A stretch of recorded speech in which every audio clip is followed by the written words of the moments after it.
Greetings, everybody. Welcome to the Fretboard Journal podcast, where once a week we talk to someone fascinating from the world of guitars. I'm your host, Jason Verlinde. Our show is brought to you by Peghead Nation, Mike and Mike's Guitar Bar, and Stringjoy Strings. So I'm playing catch up. It's sort of the story of my life. We have a whole bunch of new announcements. We've got a brand new issue 55, mailing to everybody right now. We've got a new hardcover book project called The Luthier's Toolbox. That's mailing in February. We just sent that off to the printer.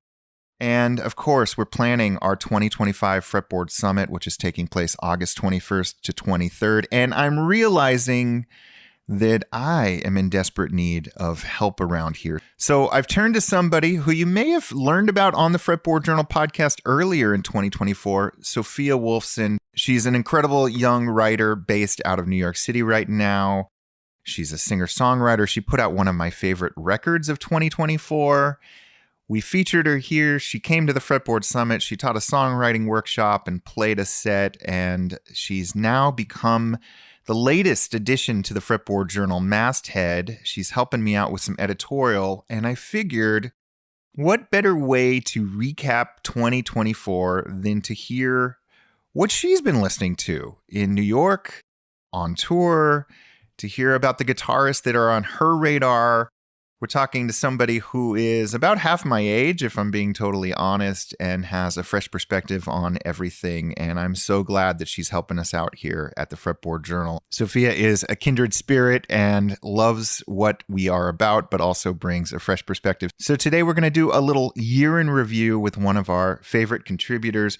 And I do want to just add, if you want to meet Sofia, if you want to hear her play, the Fretboard Journal is producing 2 shows. She's actually doing a whole West Coast tour, but we're doing the January 10th show at Strum in Portland, as well as the January 11th, 2025 show here at Seattle's Rabbit Box Theater.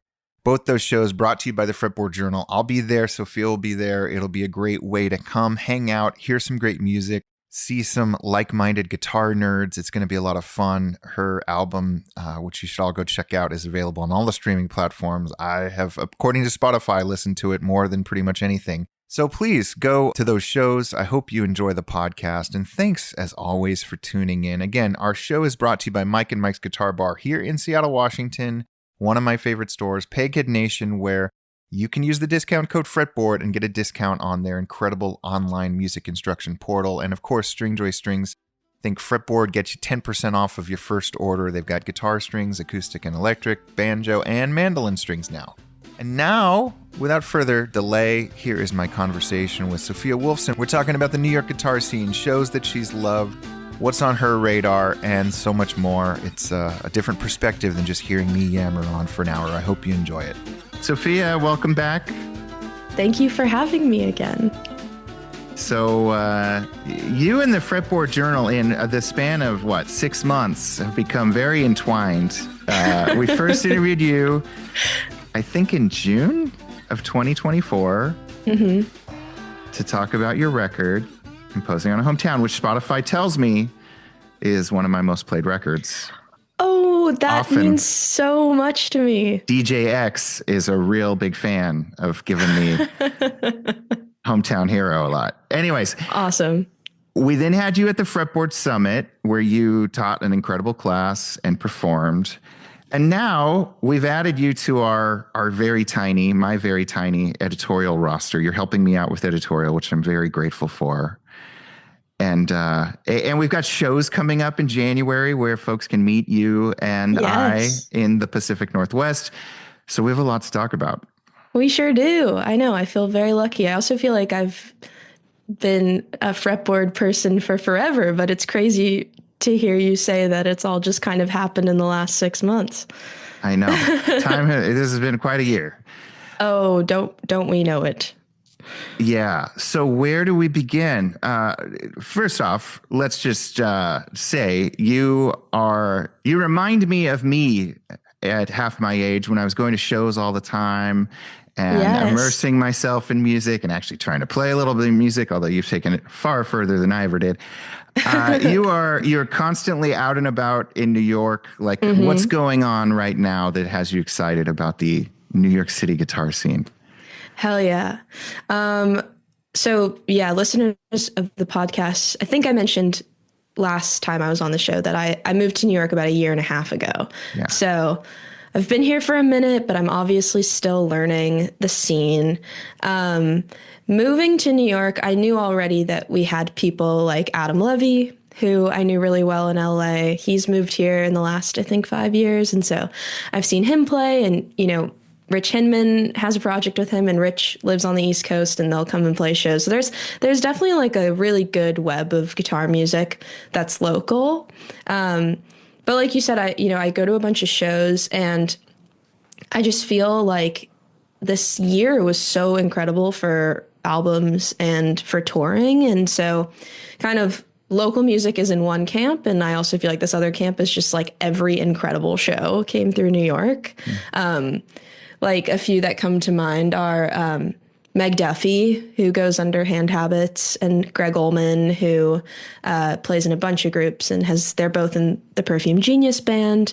They have a guitar duo. They put out a record this year that's great. And one of the most memorable Brooklyn shows of this year is they played at this great small venue called the Union Pool. If you're in or around New York, you should see a show at Union Pool. And Mike Haldeman, the great Mike Haldeman, opened, who, Mike is like one of those people. Mike is local to Brooklyn. Mike is one of those people that has this mastery over his rig in such a way that he can make his guitar sound like essentially everything but guitar. Mm-hmm. It's insane. Like people listening to the podcast might be familiar with him he's worked with Moses Sumney for many years. But he also has his own project. And I feel really lucky. He opened my first big headline show in New York earlier this year, actually. And so that Hand Habits, Greg Allman, Mike Haldeman guitar festival extravaganza at Union Pool was definitely something. But yeah, if I'm thinking more about like the guitar music scene, I've been spending some time at TR Crandall. How's that? Which is such a special place. Honestly, I get upset every time I'm there because I'm just like, I want all of the things. But of all the like more high-end music stores I've been to, I feel like they just take really good care of the instruments themselves. And there's just always a mix of like, not everything feels completely inaccessible, even though obviously like having a clubhouse where you get to go and play like a beautiful, 30s Gibson is awesome. But there's always little fun things there that feel more accessible to me as well. So I've been spending time there. And are they, every store has kind of a different vibe. They've done they've written for the magazine. Like a lot of the artists we cover go through there. Is it okay to just hang out at TR Crandall and just play all the things? In my experience, yes. I'm hesitant to say that because, some guy will go in there. Yeah. Yeah. And I think I mentioned on the podcast last time, I used to be the sales manager at Old Style Guitars in LA. And so obviously, this is like the biggest question about, retail shopping in general, but especially music stores, which is like, we do need to make money is the truth. But I do think that guitar shops can be, if you're a respectful person, can be really great places to hang out. If you have an interest in the instruments, obviously there is some etiquette to go along with it. But in my experience, if you're visiting TR Crandall at an off hour, they're more, the whole staff has been so nice and is more than willing to show you stuff and to talk guitars. Another thing I wanted to talk about in terms of Brooklyn music, I think I'm going to have him on the podcast coming up. When I moved to New York in August of 2023, I ended up randomly at a loft show in Greenpoint, which is like the most Brooklyn sentence I could have ever just said. There was like this cat hanging out in the corner that looked like a drawn cartoon. And there was like somebody making hipster cocktails. It was like exactly what you thought it would be. But I didn't know anybody on the bill. And when I walked in, there were these two kids playing old time music, and it was billed as like an indie rock show. So I was like, what is going on here? And yeah, basically that was the night that I met my good friend Isaac Stalling, who plays in the iteration of my band in New York. I have like people I play with in LA and people I play with in New York. And so I met Isaac that night. And this is right when I moved there. And I quickly learned that Isaac had also moved to Brooklyn basically the day that I moved there. So it was kind of serendipitous that we met. And yeah, I've played with a lot of guitarists. I've seen a lot of guitarists play. I've had people come through Old Style and play. So it's a really unique feeling when you see someone play that you're like, wow, you are doing something that nobody else is doing. And he definitely wears his influences on his sleeve for sure. But Isaac just has like this incredible feel. So I'm bringing him up because he's become like this really important pillar of the Brooklyn music scene in a year and a half or less. He plays in like a dozen bands here now because everybody just quickly learned like, oh, this is the guy. Like he can do anything. He can play any style. He also plays lap steel. He's great at that. But he's also just like such an important band member. Like he's super adaptable, but he's super passionate about the music. And he's got a really interesting story. He was one of those like homeschooled for his whole life, like got picked up by like a band of old country guys when he was like 13, 14, and like spent his whole teenagehood on the road. Wow. Like as a 14-year-old. Yeah. So I want to have Isaac on the show because I feel very strongly that he's already flourishing in the New York scene and doing a lot of really awesome things. And he has his own project and he's got music that's going to come out. But he's like, I look at him and I'm like, you're next for this. Okay. So now you're also hosting the podcast, which is great. At least one or two episodes. We'll add that to the Fretboard Journal CV. Isaac's story we'll save. How does one find out about these secret loft shows? Like, could anyone go to these? Because this is a very Brooklyn centric thing. This is a very Brooklyn centric thing. I'd say the quickest way to find out about shows like that is to just, and I mean, this can apply Brooklyn and beyond, like, you know, any town you live in. I think probably the best way to find out about these kinds of shows is just to follow the artists you love on social media, because they will post about them. In Brooklyn specifically, I'll give a shout out to, we have this, God, I don't even know exactly what you would call it. It's like a monthly pamphlet that comes out. And they're actually turning it more into a magazine, which is cool. But in the beginning, it was just this pamphlet of shows called Gunk, Gunk.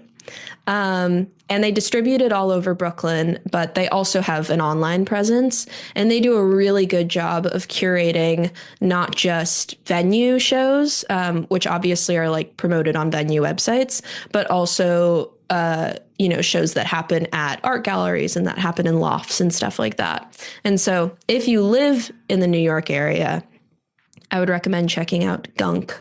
And there's a few kind of up and coming communities like that do a good job of distributing information. But yeah, here in New York, I go to a lot of shows at, I mentioned Union Pool, and a lot of these shows I find out about like truly on the websites of, these venues or following them on social media, which frustrates me so much because I would love to not check social media. Social media is the devil. But it does inform me about shows. So I feel like I'm kind of in this catch-22. But I'll list some others. If you happen to be in the New York area or visiting the New York area, you should check out the calendars of Baby's All Right, Union Pool, Purgatory. These are all Brooklyn venues. Bowery Presents is like our local mid-size promoter. So they have like the Bowery Ballroom and venues like that. And then honestly, I've had a really good time seeing shows at bigger venues too. Like, well, I was going to share a list of some of my favorite shows this year, but I'll plug a show that I saw last year. Okay. Because it was such a fun experience, which is I went to Radio City Music Hall for the first time Okay. and I saw Japanese Breakfast, Nice. which was epic. And so I guess that's what's so special about the New York music scene is like I will have a week where I will literally like be sitting on the floor of somebody's apartment watching an acoustic show. And then the next night I'm at the fucking Barclays Center, seeing Sure. like a massive stadium show. And you can have it all here. Isn't that what they say, Yeah. Yeah. But there's truly so much going on all the time. And yeah, there's if I'm giving like to answer your question, if I'm giving tips about finding the smaller stuff, I'd say focus on just following smaller artists that you really dig. Because they will lead you to some of these smaller series. One of the series you can check out is the series in which I met Isaac was at this loft that is called, and I am not kidding, No Hassle Castle. Okay. Is this someone's house during all the other times of the year? Yes, yes, but it's Okay. it's a really big, nice loft, and so they host shows there. They've done some incredible shows there. So, yeah, you kind of just I don't know. I just kind of learned by doing here, and you just have to keep your ears open. Like I've found out about really cool shit just by someone at a bar telling me to go somewhere. Sure.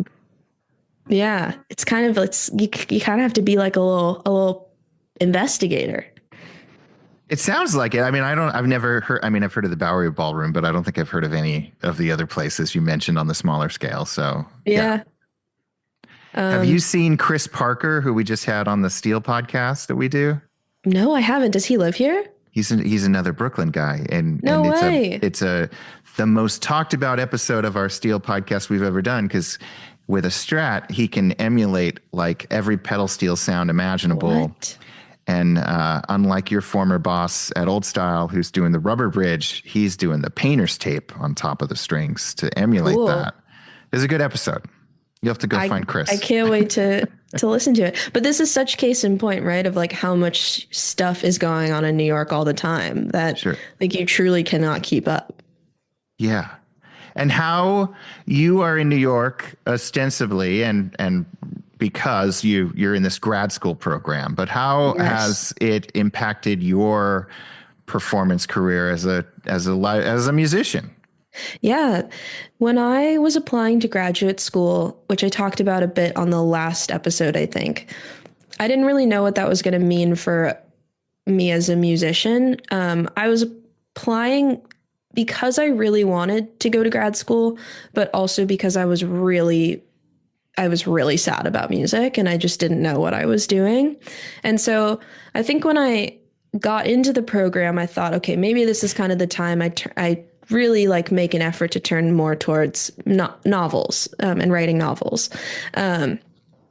But kind of in the lead up to moving, I talked about a bit on the last episode, I like kind of refound my love for making my own music. And so by the time I was moving to New York, I thought, okay, well, I'm going to have to figure out how to do both of these things.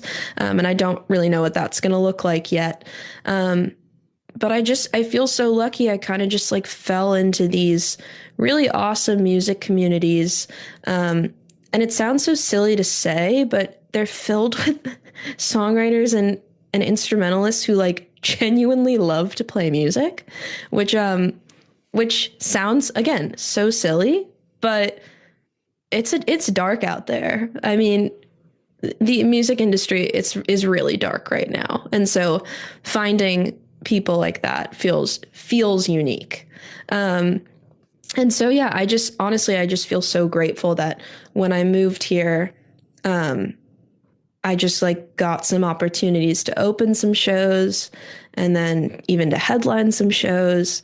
And then, things that I could have never predicted started happening. And it really shows like when you kind of turn away from something or kind of take your hands off the wheel a little bit, sometimes, not always, that's when some things start happening. In small ways. Like I'm not saying take your hands off the wheel and you're gonna like become Beyonce. Um, but yeah, I feel like I took my hands off the wheel a little. And for example, I feel really lucky when we segue into my albums of the year. I'm gonna talk a bit about this artist named Margot who plays bass in my band over here and also has such an incredible solo career. And, I met Margot years ago, but moving here facilitated her joining the band, which like is one of the greatest things that's ever happened to me. And, but, Margot plays with another artist I'm going to talk about, Katie Kirby. And, through a series of events, Margot couldn't do a tour and I ended up playing bass on the tour. And this was not like because I put myself out there as a bassist at all. This was like, again, crazy series of events of just like living here and knowing people involved. And that was such an incredible experience because I have played the bass alone in my bedroom for many years. And I've always felt like a fake. And when Margot recommended me for the gig, I was like, you're kidding, right? Like, you're you. I mean, Margot is like truly one of the most virtuosic bass players I've ever played with, and her feel is incredible. And yeah, and so I got to spend the summer touring with an artist I have looked up to for a very long time, Katie Kirby. And again, like back to your question, like that was just something that occurred in a crazy way because I live here, and so I couldn't have ever predicted some of the musical things I've gotten to do when I moved here because I was in this mindset that I was really like making this effort to turn towards academia again. But if I've learned anything with the move here is like you truly cannot predict how these things will go. And I feel really grateful. Like truly one of the coolest things that happened this year is when I was on that Katie tour, we played this awesome festival called Hinterland. I don't know if you've ever heard of it. It's in Iowa. And it's really special. It's only one stage. So the whole festival, and it's over a weekend. So everyone at the festival is there at the one stage. And in like a crazy bizarre series of events, we like played one or two acts before Chapel Roan, which was like truly hilarious. So like when we walked out, we looked out onto a sea of like pink cowboy hats. I don't know if this is going to mean anything to people of this listening to this podcast. I think at this point, people know Chapel Roan. Yeah. Yeah. And so, yeah, just like I was like standing out there. It was like 110 degrees outside. This was in August. I'm like playing the bass, looking out onto like 20,000 people. And I'm just like, I just had this moment of like, how did I get here? And that's like kind of to answer your question, which is like when I moved to New York, I, again, could have never predicted that certain really awesome musical things would happen that I'm super grateful for. And like that tour like kicked my butt. Like Katie's music, which I'm going to talk a bit more about, is like deceptively challenging. And I became a better player because I got to have this period of time where I was just like shedding, for lack of a better word, for a whole month. And yeah, all while being in grad school. Was this the classic case where you get the gig as the bass player and then you have to actually go buy or borrow a bass? Or did you No, actually have one? no. You had one. I have had a bass since I was a kid. I am part of the I will stand behind Squires till the day I die. Okay. I think Squires are awesome and they get a bad rep, but don't come at me. So I just kind of I've had this Squire Bronco bass for like 15 years, and it still has the flats on it that it came with. Okay. And I got it updated, but I feel so bad because I'm blanking on the name of the pickup. I really should have thought about this. We can like add it in the show notes or something. We'll When I overdub it later Yeah, we'll with a overdub different it. microphone. Yeah, exactly. Or like a robot AI voice, like saying it. God, it'll come to me. But Flip Scipio, who is an incredible New York and Massachusetts based luthier, he guided me through the process of updating my bass. And he's also been such a fun person to get to know in New York. Our paths crossed in like a super random way. And he's done some work on my guitars and like totally revived my main telly, which was weathered by travel and like the cold and the heat in my apartment and the crazy summer like had totally fucked up my guitar, and Flip kind of like totally brought it back to life. Look at you. You are like living the Fretboard Journal fantasy camp life. You moved to New York. You're hanging out with famous luthiers. You're hobnobbing at T.R. Crandall. I guess you could say that. I'm like doing a quick search of trying to find these pickups because I feel bad. I want to give a proper shout out. Well, maybe later in the podcast I will figure it out. This is bad. I know you want to talk about your favorite albums of the year, but Yes. before we get to that, you mentioned, and I'm going to misquote you here, but you sort of alluded to the fact that people in New York, or at least the people in New York you've found, actually enjoy playing or don't hate playing. Does that just mean that in other pockets of the world you've found people are kind of burned out, and in New York there's some energy or some spontaneity, or what does that mean?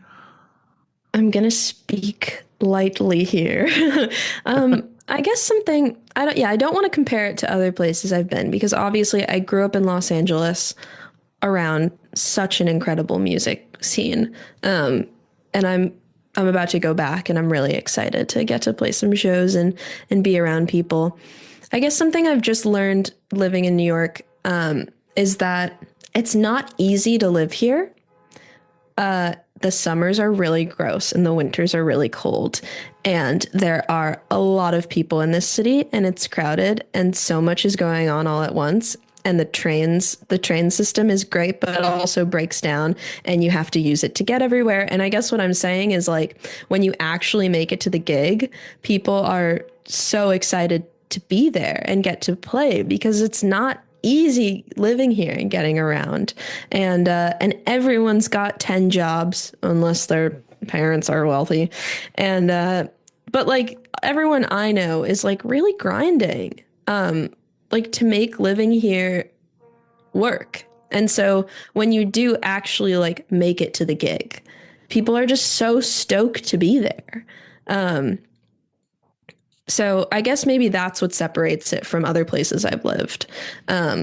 Is it's not, getting around LA is just a lot easier. You can get in your car, homes are bigger, right? Like it's just easier to just like hang in your home and like not want to go to the gig, which I feel like I'm going to get some hate for saying that.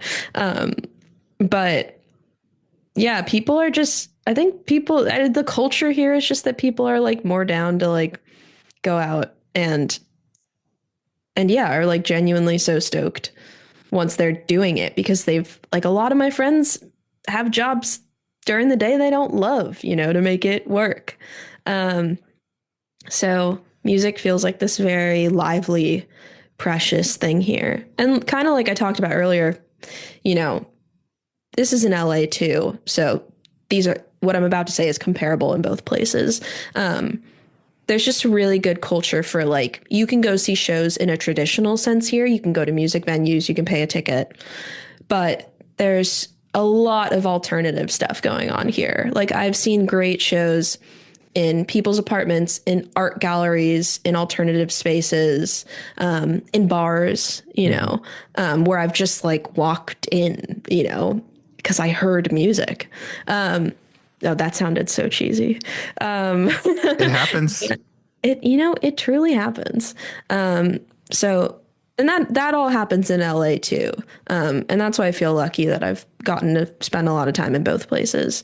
But yeah, I wasn't trying to say anything about some of the other places I've lived. I've just noticed that things are super lively here. And I would say overall, the people I'm interfacing with, there's just not really an obsession with like the industry side of things. Like we're not sitting around talking about making TikToks. You know what I mean? Yeah. Like we're talking about music we're working on and shows we're playing and things we're listening to that we're really excited about. And that was really refreshing to me. I remember finding this friend group, coming home the first few nights like of hanging out with them. This is like right when I moved here and being like, wow, we like talked about music. Like we did not talk about social media. We didn't talk about stats and numbers and money and stuff like that. Like these are people that like all that difficult industry stuff aside, like persevere because we all connect on like the actual playing of music and listening to music and synthesizing music. It's great. Yeah. Let's change gears here. You know that your album showed up on my Spotify. What have your favorite albums of the year been? And Fretboard Journal readers, get your pen and pencil out because you're probably going to hear about some albums that aren't on your radar.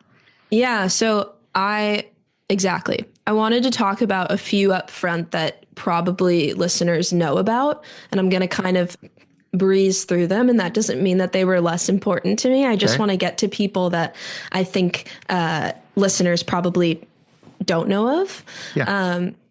So I'll start with probably my album of the year was the Gillian Welsh David Rawlings record, Woodland. I bet most people have heard of those two. Yes. You probably have.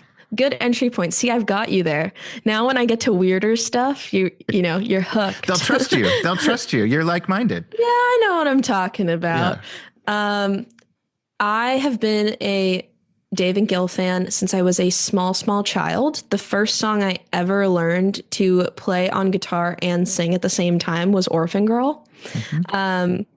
And so having a new record from them was really special. And as a big longtime fan, I was nervous going into it because things like Soul Journey and The Revelator and all that are on constant rotation for me, but they do not disappoint on this one. Like I think their songwriting, hot take, is like at an all-time high here. I'm not saying this is taking the cake of my favorite. My favorite is still Soul Journey. But I was totally floored when I heard this record. It's really dynamic too. There's a lot going on. I mean, obviously like their production still remains delicate and simple. But it's got everything. It's got like everything they do well. And they do all things well. And I just saw them play the other week out in Port Chester, New York. And my yoga teacher drove me to the show, which was the whole night was an incredible experience. But the Dave and Gil played for 2.5 hours. Yeah. And they had Paul Cort on the bass, who Fretboard listeners probably also know. Okay, and then some others that you've probably heard of. We're just going to let you get past you had to take a ride with your yoga. I mean, that's, I guess, more of a California cliche. And I'm not allowed to talk. I just interviewed a yogi on this very podcast. Okay, the long story short, I knew I wanted to go to this Dave and Gill show, and I was like, I don't really have a way of getting there. I guess I'll take the train, which is like a whole long circuitous thing. And Okay. the day before in yoga class, the yogi was like, "Hey, if anyone is going to this Dave and Gill show," and I should mention they weren't playing in New York City proper, so this was the closest show. Okay. She was like, "If anyone's going, I'm driving." And I was like, not only is this convenient for me, this will be an incredible story. And Okay. so she drove me to the show, and she's a huge Dave and Gill fan. She has incredible music taste. And we talked about yoga and spirituality. I'd say like, yeah, it was a really good primer for a Dave and Gill show. Like it got you, our like long philosophical conversation really got me like in the mood to see Dave and Gill. What a strange statement to make at a yoga class. Is this yoga class held in like the back of a record store? No, it's just, Brooklyn, baby. Like Okay.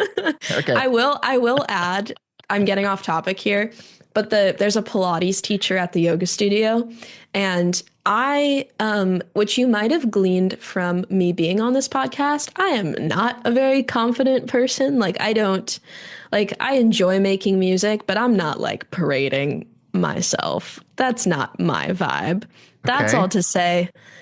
Somebody, the front desk lady at the yoga studio found me on Instagram like a year into me being a member at this yoga studio and was like, "You didn't tell any of us that you're a musician." And I was like, "Well, I just come here at like 8 in the morning. I'm not going to Yeah. announce like I play music."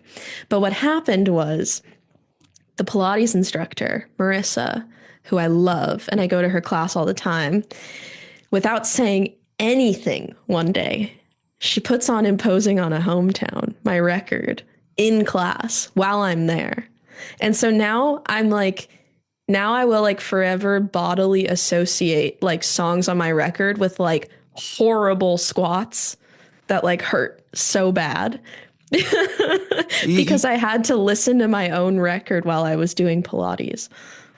Okay, you need to lead like a bus tour of New York City for Fretboard Journal. This is like, I don't Yeah, know. so there was like a Yeah. month there where she would put the record on in class, which I never got over. I thought was so funny. And it's really like disembodying, like hearing your voice coming out of speakers in a yoga studio.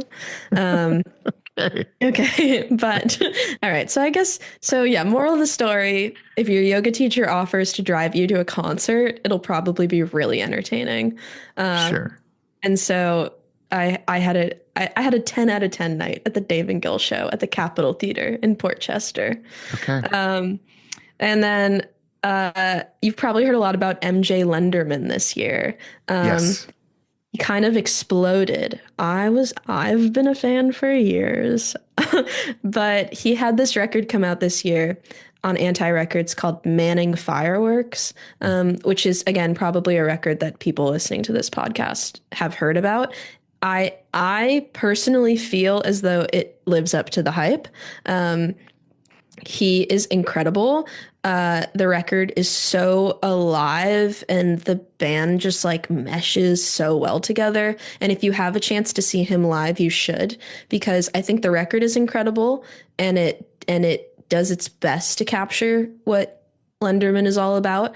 But you have to see him live in order to fully understand it. And I don't know. It's like I feel when I see him play, and I've seen him a number of times now, I feel how people must have when like Pavement first started Mhm. happening. Yeah. I just, you go to these shows and people are like truly losing their minds. And it's so fun to watch. And he's such an incredible lyricist.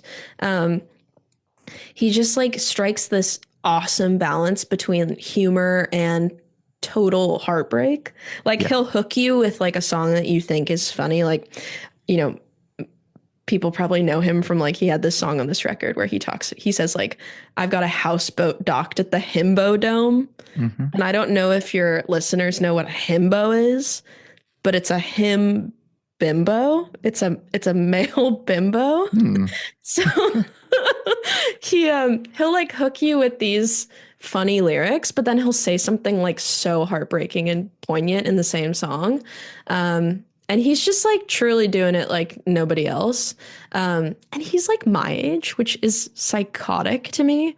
I'm still over here writing these like little ditties, and he writes like he's lived like 10 lives. Sure. So MJ Lenderman. And then I already talked last time I was on the podcast about Adrian Lenker, Yep. Bright Future. And I'm not going to go too into that because I write about it in the next issue of the magazine. Yep. So people can read that. That record is incredible. Everything she touches and makes is incredible, but this feels like her most like mature, evolved version of herself. And the songs are just like insane lyrically. Like, I don't know how she comes up with it. And the cast of characters on the record are incredible. There's the artist Twain. There's Nick Hakim. She just like surrounds herself with the most amazing people. But I'm going to pause there on that one because I write in depth about it in the Mailing next to issue. all Fretboard Journal subscribers right now. Sweet. Okay, so now I'm going to move on to a few that your listeners may not have heard of. Okay. We left the 101 classroom. Yes. For the... As you can tell, I just finished my pedagogy course in grad school. And so I'm putting my teaching tools to use. So the biggest one I'll start out with is McGee, who is an LA guy. I've been a fan of McGee's since he was at USC. He is truly like a guitar legend. He had a record come out this year called Two Star and the Dream Police. It's on a bunch of lists, but it's totally deserving. He is doing a really interesting thing where he's like bringing back these like classic 1980s Phil Collins-y, I don't even know what else to say, elements, but like it sounds so current. In a way that's difficult to explain. And for a record that is more focused on like the production and the guitar playing and the, for lack of a better word, vibes, the songs themselves are actually really good. And I think that's what separates him from other people doing a similar kind of songwriter slash R&B slash folk thing, is that instead of just being like jams, he writes really excellent songs. And Alessis is a song on that record that I'd say is my favorite. And I got to see him this year. My friend Brian tour manages him, and the show is like just completely electrifying and loud and rambunctious. And he's got a song, the first single that came out on the record is called Candy, which is a great jam. And when I saw him play in New York earlier this year, they played Candy mid-set, and then they came out for an encore. And after they played the encore, he kind of jokingly started playing the Candy riff again, and the rest of the band like ignited, and he screamed into the mic like, yeah, we're gonna do this shit again. Like the songs are they're just so fun. And the production on that record is wild. Mike is like truly a genius in the studio and like gets sounds I've never heard on records before. So you should check that out. He was in, if anybody follows our YouTube channel, which you all should, he was the guitarist in one of the guitarists in our Dijon rig gear rundown, whatever we called it. Yeah. He plays barely wanted to talk back then. Like pulling teeth. He is a man of few words, Yes. but I respect that. You know, like there's certainly a lot going on in that brain that we will never know. And it shows in the music. Yeah, he's special. Yeah. Okay, I'm going to talk about some New York people, some of whom I've already mentioned. So I'll go over two records that I already touched on. So Margaux, Margaux.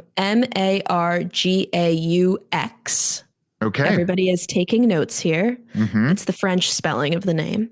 That is her name. She plays bass in my band, and she plays bass in so many bands in New York. But she also has a solo career that she's pretty low key about. And she put out a record this year called Inside the Marble, that is truly some of the best songwriting I've heard this year. She's an incredible lyricist. She comes up with brilliant melodies. She went to jazz school at the New School, so you can kind of hear, like, it's not egregious, but like she will just, there are these moves in her songs that I'm like, you went to conservatory. Like, and it shows in like the coolest little ways. Definitely check out that record. Yeah, she's awesome. Like, things like really blew up for her this year. Like, she just was on tour opening for Cassandra Jenkins. And she's in the new year, she's opening for Jessica Lee Mayfield.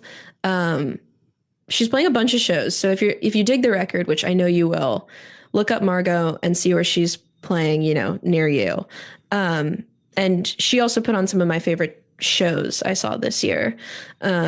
She always has like the most incredible band. And the arrangements are like gorgeous and lush and really specific. So check that out. And then something I mentioned already is that Margot is who connected me to Katie Kirby. And Katie I've been a fan of for a long time. Katie also moved to New York around the time I did. And Katie put out a record this year called Blue Raspberry, which, is really interesting. I was such a fan of when it came out, and I listened to it nonstop. And then there was something really special about 6 months later having to listen to it to learn it. And just like how this record that I loved so much that seemed like a mystery to me in how good it was. Then when I had to like break it down to learn it, I was like, oh man, like it's not a mystery anymore. It's just like really good parts, like, and really good songwriting. Katie is like actually one of the strangest, most incredible lyricists of our time. I think she is so severely underrated. She is such a poet, and for someone that is in grad school for literature, like Katie is one of those people where I'm like, you read books. So check out her record, Blue Raspberry. It's really special. And it's like all over the map in a good way. Like there are total bangers. There are really quiet, intimate piano songs. There are slow burner songs. Like it has everything, but it's cohesive, which is a difficult thing to achieve. And she put out a deluxe version of it this year, which is, I always think those like deluxe versions are so funny because there are two songs that she added to the record that I think are like truly two of her best songs ever. So I guess I'm glad that there was a deluxe record. Another New York band that your listeners might not know about is an upstate band called Blue Ranger. Have you ever heard of Blue Ranger? Personally, I have not. Okay, so Blue Ranger put out a record this year called Close Your Eyes. Is their first record in 5 years. They're based in like the Troy, Albany area. This is a record I think listeners of this podcast will especially love because it's my favorite record this year in terms of guitar tones. Josh, who leads the band, is an exceptional guitarist, and plays with like such delicate feel in a way that I've honestly never seen before. And Blue Ranger has kind of like evolved into this band where like Josh writes the most incredible songs, but they also like, for lack of a better word, jam really well together. And that's what's really special about their shows too, is like, if you can catch them, they're always touring and stuff like that. And if you live upstate, they play up there. they will do like extended versions of songs, but it's like in the most tasteful, beautiful way. Um, and so if you're looking for a record of incredible songs, folk rock oriented, but you're also interested in like some pretty high level virtuosic guitar playing, this is the record for you. Okay. Some of my favorite songs include there's a song called Step Line, which is awesome, and I cover because I think it's a perfect song. Um, there is a song towards the end of the record called Wicked Curtain, which is just like a vibe and a half. But if I send you with any guitar based record of the year, I Wow. need I need everybody to go listen to this. And I feel very lucky to have heard some of what's coming next. And I'm just telling you now, this is a band that you want on your radar, because it's gonna be big. Okay. Blue Ranger. And I'll leave you. I can do one last record. Is that okay? Yeah. I mean, there were so many good records that came out this year. A bit of a different vibe, moving away from the guitar based singer songwriters. Which, again, if you've been following, Margot, Katie Kirby, Yeah. Blue Ranger. There is an artist in the Blue Ranger extended universe, Yeah. Nandi, who has a band called Half Waif. She's been around for several years. And actually, Josh and Nandi used to be involved in this band that your listeners might have heard of called Pine Grove. Yep. So Josh and Nandi both belong to that, again, extended universe. But Half Waif is this incredible project. Nandi makes like synth pop music, but from a very songwriter perspective. So she's super lyrically driven, which I feel like is odd for that world. Like usually when I listen to synth pop, or like electronic driven pop music, I'm listening more for like the compositions and less for the words. But she's truly a poet. And so she put out a record. And I'm realizing now that Anti Records is really dominating my list this year because Katie, MJ, and Halfwave are all Anti Records people. Her record was called See You at the Maypole this year. And it's gorgeous. It's long, but it's like honestly every song feels in its right place. She talks pretty openly about having gone through a miscarriage about a year and a half ago, and a lot of the record is her reckoning with that. But she writes about it in a really studied, academic, emotionally open way that is confessional, but also really lyrical and feels like it comes from somebody who's been writing songs for a really long time. And her production is always so awesome. She produces her own stuff, and has like awesome collaborators. And I got to go to her record release show a couple months back, which was like a whole theatrical performance, Hmm. which was really awesome.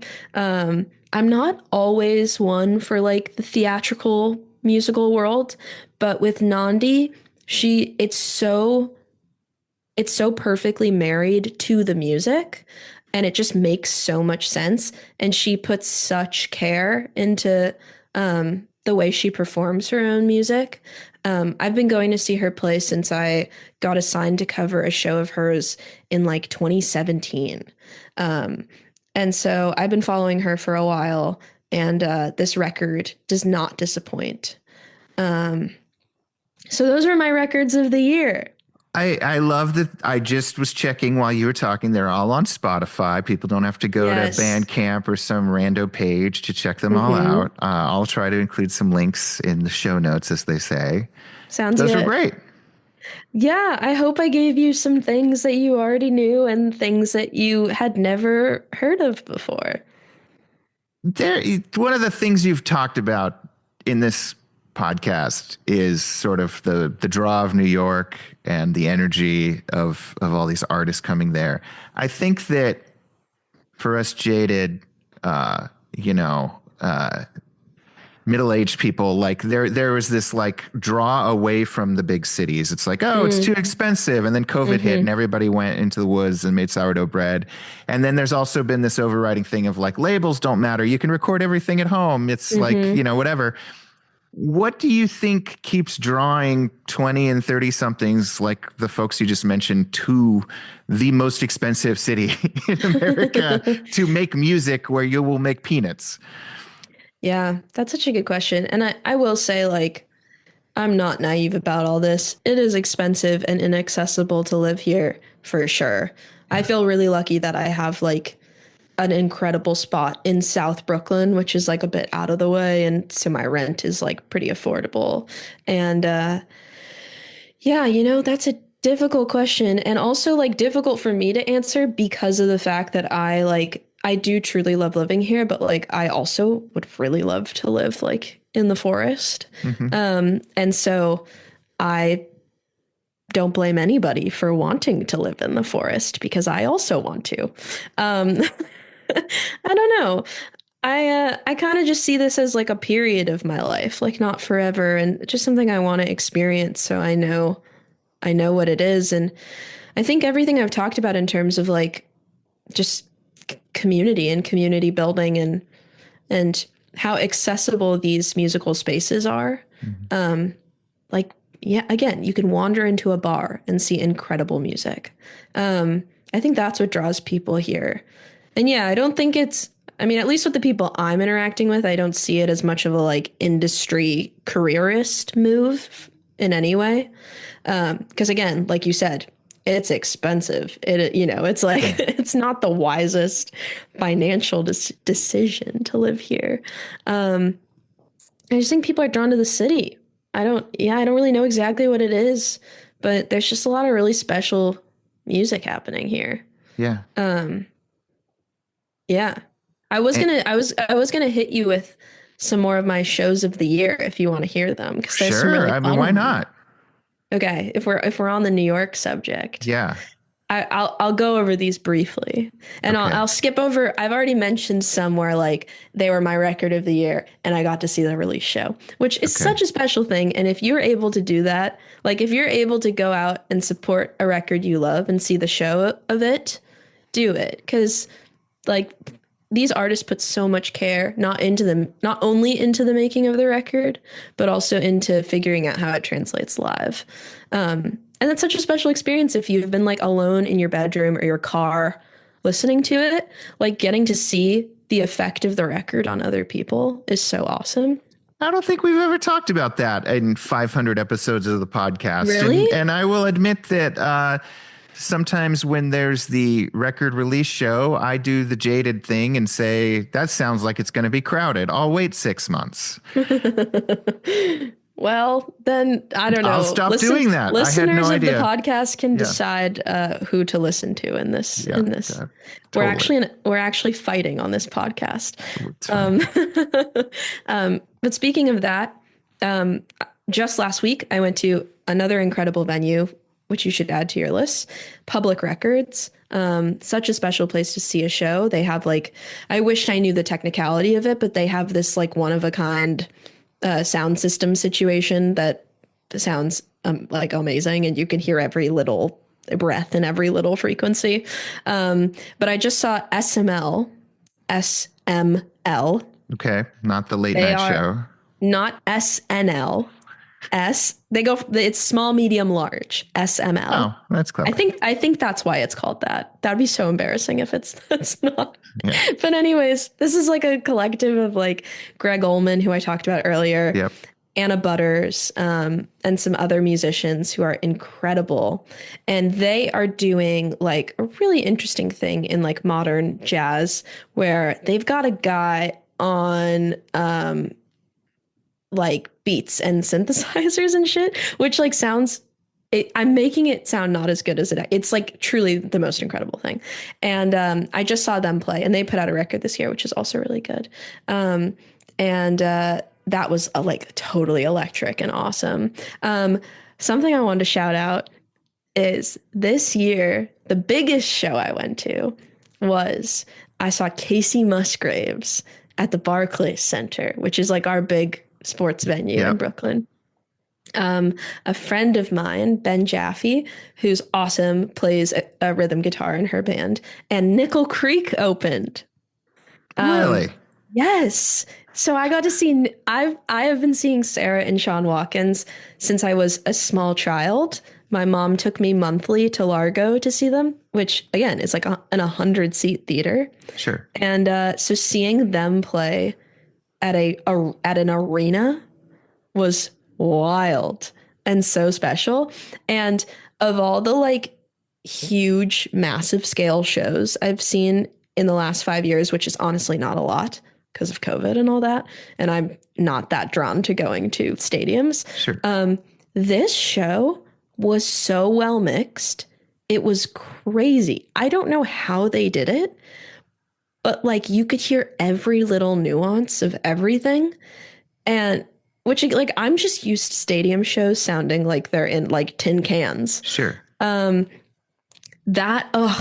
you have a chance to see her, I think she's playing more shows next year. I hope, because it is a spectacle. She is like levitating in the first song. I'm not kidding. Like Sure. It is. That show was so wild. How does Nickel Creek translate to a giant filled basketball arena? Dude, it totally worked. Really? People were into it. It was just the three of them and an upright bass player. But people really listened. Yeah, and they like, Chris Thiele like works the crowd. He knows what he's doing. And they like, they like played Nickel Creek songs, and then they like played a Britney Spears cover, to hook the pop country people. But yeah, people were definitely into it for sure. A bit of an odd setting to see them in. Another really special show I saw this year this year was the 10th anniversary of the Perfume Genius record, Too Bright. And so they did a tour where they played the record in its entirety. And some people I've already talked about in this episode were in that band, Meg Duffy, Greg Allman. And that was awesome because I've seen them play a bunch of times in the last few years. New material, like current Perfume Genius material. Hearing them revisit the arrangements of 10 years ago and like really stay true to that record, because I think they had to, because that record is so special and informative to so many people, but really bringing those songs into the current iteration of Perfume Genius was really special. And that was like one of the most like electrifying shows I saw of the year. And I will be a Perfume Genius fan till the day I die. I just like, that's my most listened to music on the train. I love Perfume Genius so much. And then I kind of talked about most of these other shows I had on my list because they had to do with records I loved, but one oddball, and this just shows like truly just like say yes, which this was my year of like, just say yes. Sure. Which is I was alone in Copenhagen in the spring. I had spring break off from school and I was really heartbroken. And I went on a little Eat, Pray, Love-esque European adventure. Okay, soon to be a novel showing up at your local Barnes & Noble. Oh, okay, don't joke, because I have 2 novels and a book of short stories in progress, and so if I add another one, I will collapse. Okay. But yes, this is totally a novel.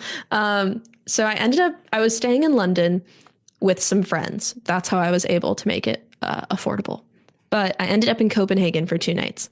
And I was walking down the street and I saw a poster for The Smile. You know The Smile? Yeah, it's the Radiohead. The Radiohead offshoot. Yeah. Yep. And I was like, hell yeah. I want to see the Smile in Copenhagen. Sure. Now, this was fascinating. They played in a big warehousey venue. I think there was like 10,000 people there. What was fascinating to me is that Radiohead fans look the exact same wherever you are in the world. Like, these were the men that I grew up seeing at Radiohead shows. Of They course. just they just were in Copenhagen. That show was awesome. Visually, they had this great thing where like they had 4 screens above the stage, and there were cameras tracking each band member. So it was just like this really artistic display. And obviously, like I was like a crazy Radiohead kid. Sure. So seeing them, obviously the Smile is its own project, yes, but it ignites the same, nostalgia. And something that was funny about being in Copenhagen is just like I'm making a generalization, but like everyone was so overly polite there that, and I don't usually do this, but I do happen to be 5'2". And when I got there like a bit late and they were about to go on, and I was like, I can't see a thing. And I kind of was like looking around, and this like really nice Copenhagen man was like, you could stand in front of me. And then basically I just like, everyone was so polite that I just ended up like getting to be in the front. I was like, this is awesome. This should be every show. Go Copenhagen. Yeah. Go Copenhagen, and just keep your eyes open when you're walking down the street, because you never know if you're just going to like see a billboard for something you're going to go to, and it's going to change your life. I do remember, like, it's so cheesy, but I do remember being at that show and being like, okay, I'm going to be okay. This year has been so shitty, and it's only March. Yeah. But if I can just like wander into a Smile show in Copenhagen, I think things are going to be okay. You're like, one day I'm going to get on that Fretboard Journal podcast, and look where you are now. One day here in Copenhagen, that's what I'm thinking about. I'm going to get on the Fretboard Journal. Not only am I going to get on the Fretboard Journal podcast, I'm going to do it twice. Totally. The Smile, I never talk about them, but KEXP, the local heroic independent radio platform. Best. There's a whole video. They did a whole in-store live performance, whatever. Yeah, in studio. Yeah. Yeah, it was pretty beautifully done. So people can go check that out. I love those KEXP sessions. KEXP has also been really good about like someone like people like the Smile will come through, but they also like really champion smaller to mid-size artists too. So if you're looking to do some music discovering, KEXP is a good session to just like scroll through their videos, because them and Audio Tree are good ones to discover someone new, and they both of those series always sound so good. And next week I'm helping DJ Kevin Cole buy ski boots. Fun fact. Oh, hot tip. You have your yoga teacher drive you to the Dave and Gil show, and you can help your local DJ buy ski boots, is the moral of this podcast. Totally. You just got to network. You got to say yes. You just got to say yes. Yeah. So speaking of shows, you are coming back to the West Coast, and this has been a hour-long build-up, but we are producing 2 shows in the Pacific Northwest with you, although you're doing a string of shows all up and down the West Coast, right? Yeah. So I am playing, well, actually the only other show that will be happening after this episode airs, besides those 2, which we can talk about, is I'm also playing in San Francisco. Okay. But yes, I am playing on January 10th in Portland at Strum. One of the coolest guitar stores in the world that happens to be also a cool music venue. Yes. So if you live in Portland, please come, because I'm very scared about selling tickets. Jacob Miller, another phenomenal Jacob Miller musician, is opening both of these shows we're going to talk about. Yeah, and that's really special because I opened for Jacob about 7 years ago.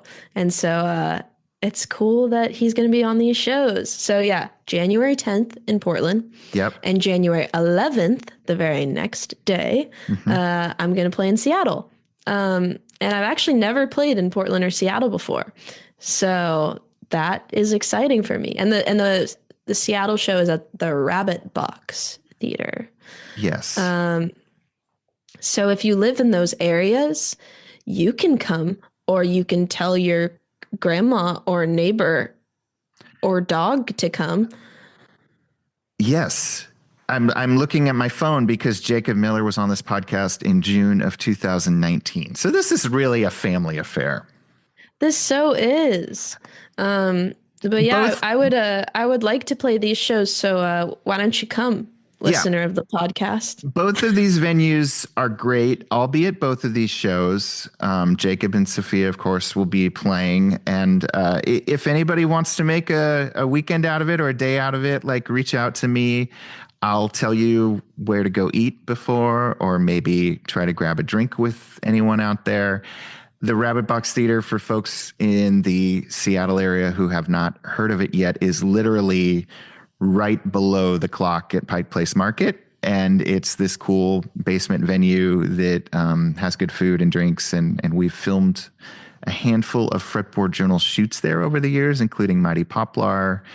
And Molly Miller played there earlier this year. Dr. Molly. And it's just a fun, cool venue. And Pike Place Market is a blast. It's like the one touristy thing in Seattle I still do as a lifelong resident. And so I have been. It's really fun. it is. Yeah, it's good. There's beautiful flowers that it's like they'll die by the time I get home, but they're so beautiful. Ooh, And that's great good for me to know. food. Maybe I'll get some flowers for the show, for the stage. That'll be very easy. That'll be like around the corner. I wanna interject really fast because I just had a stroke of a memory. Okay. About an hour ago, I talked about updating my bass, and Yeah. I updated it with a Gemini pickup, which is this guy Rob Banta. He's in upstate New York. This was Flip Scipio's Yeah. recommendation. Okay. His pickups are amazing. Everybody should check him out. They're all hand wound and beautiful, and he's got a lot of different variations and things. So I wanted to give him a shout out. Gemini pickups. You But brought it back to the gear. back to, I had to. Back to the shows. Yes, I'm super excited, and I'm playing in San Francisco on January 13th. Okay. And these are all like delayed album release kind of vibe. I don't go shows. to album release shows, as you heard, so I'm out now. Okay. So actually, Jason will not be in It's too attendance, even though crowded. even. Oh, I would love if it was too crowded. Yeah. So I'm super excited. I just played a show last night solo, which I hadn't done in a long time. I spent most of this year playing band shows, either my own album release shows or in other bands. And I really enjoyed getting to return to playing solo. There's like obviously something very loose and free and vulnerable about it. And so these upcoming shows will be solo, and I'm looking forward to it. When you have a solo show, do you go acoustic or electric? So I usually go electric. I like for years and years when I've played solo, I have tended to go telly into like I have this Mr. Black pedal I love that's like a dual reverb and trem, and I'll give it like a little super bolt, when I want it. And that's been my like go-to sound, and a little Keeley compressor. That is how I've done a lot of solo touring. Last night, I don't know. I was leaving the house and I was packing up my gear, and kind of at the last second, I was like, I've been sitting around all of finals playing my nylon, and that's what feels really good right now.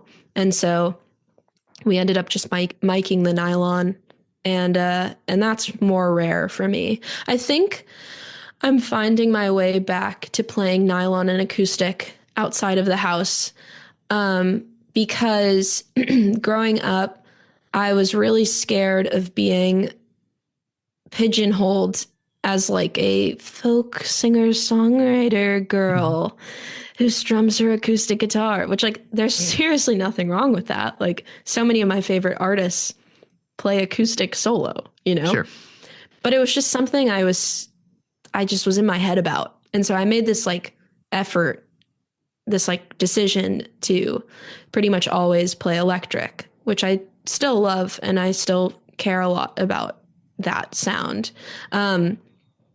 But reintroducing acoustic into the solo set has been interesting because that's how I started. I mean, for the first like 4 years of playing shows growing up, it was just me and an acoustic guitar. Yeah. So I'm kind of finding my way back to that. So yeah, playing nylon last night felt awesome because that's what I sit around playing in my apartment. And so it kind of just felt like I was sharing songs like exactly how they're written. So Love it. we'll see what I play at these upcoming shows, but We got a nylon it sounds like here. I'm going to have some. Yeah. Ooh. You can borrow. Well, also, I'm excited for the strum show because I'll just get to, pluck anything off the wall. Just go down the aisle. Every song. Yeah, new I'm guitar. gonna be like Tom Petty and Jeff Tweedy. I'm gonna have a different guitar for every song. Be sure to throw them after each song too to the guitar tech just off stage. Which is you, right? Unless these shows are sold me. out, which you're not attending. So okay. Fretboard Summit 2025. We're gonna try to bring you back, please, if you can. And I would love to. You're already the Adrienne Lenker's in the new issue of the Fretboard Journal, which is going to be showing up in everyone's mailboxes as we speak. And I don't know. Yeah, I'm just incredibly grateful for all the energy and great ideas and tips on artists that you've provided to me over the last 6 months, and look forward to letting people see in 2025 your little touches in the magazine. Oh man, thanks for having me. I mean, I talked about it on the first time I was on, but I have had the magazine in the house since I was a kid. And so getting to be involved, I feel very, very, very grateful. It's a driving you nuts while you try to clean up all of our editorial and ask me where missing photos are and all that good stuff. No, you're being too hard on yourself. I'm just trying to do my job. It's true. Well, thank you so much. This has been a blast. Now I've got to go listen to 4 hours worth of new music. Yeah. Oh, I hope I haven't overwhelmed anybody with new stuff. No, this is great. Sweet. And yeah, come to the Pacific Northwest shows. All right, that was our conversation with Sofia Wolfson. Again, January 10th, go see her at Strum in Portland, Oregon. January 11th, go see her here in Seattle at the Rabbit Box Theater. I'll be there as well. It'll be a great chance to hang out with some like-minded Fretboard Journal readers. And everybody out there who's a subscriber, issue 55, you're going to start seeing it in your mailbox in the next week or so. I hope you all enjoy it. It was a ton of work. They all are, but it's hopefully worth the wait.